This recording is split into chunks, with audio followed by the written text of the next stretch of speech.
삼성전자가 시장 컨센서스에 부합하는 2분기 실적을 내놨습니다.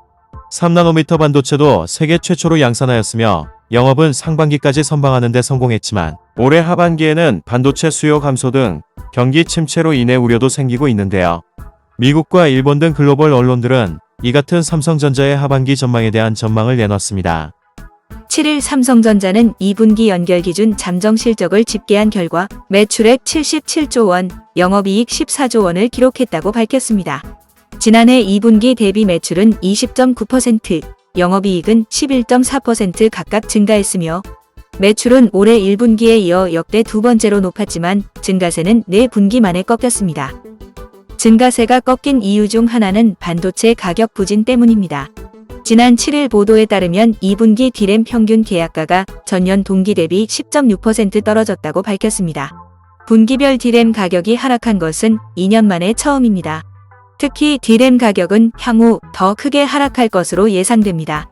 트렌드포스는 3분기 D램 가격이 전년 동기 대비 21% 내려갈 것으로 내다봤습니다. D램은 자동차, 스마트폰, PC는 물론 냉장고 등에까지 폭넓게 사용됩니다. 가트너에 따르면 D램은 전체 반도체 시장의 약 28%를 차지하고 있습니다.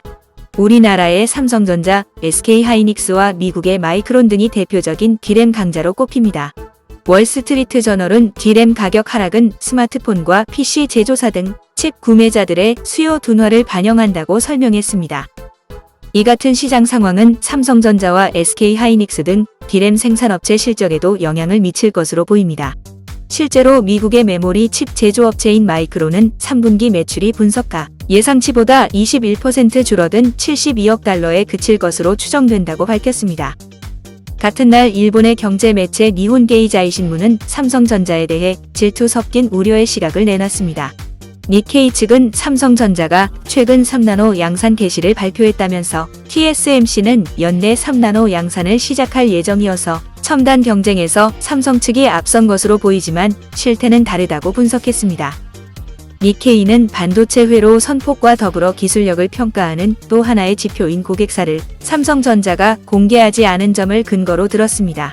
삼성전자가 우선 중국의 가상화폐 채굴업자 등에 연산 처리 반도체를 공급하는 것으로 보인다고 니케이는 분석했습니다. 그러나 최근 가상자산 가격이 크게 떨어져 안정적인 고객이 될지는 불투명하다고 지적했습니다. 하지만 업계 의견은 다릅니다.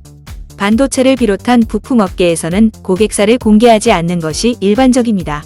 실제 업계에서는 중국 기업 외에도 퀄컴 및 구글 역시 신형 모바일 칩을 삼성 3나노, 5나노 공정으로 제작할 것으로 알려져 있습니다. 하지만 이 같은 내용은 해당 기사에는 포함되지 않았습니다. 삼성전자는 어차피 파운드리 시장에서 내 것이 공정은 하지 않으므로 초미세 공정에서는 이미 세계 1위 TSMC와 거의 비슷한 수준이며 향후 투자는 삼성전자는 초미세 공정이라 시장 석권은 문제가 되지 않는 것으로 알려져 있습니다. 삼성전자 파이팅입니다. 감사합니다.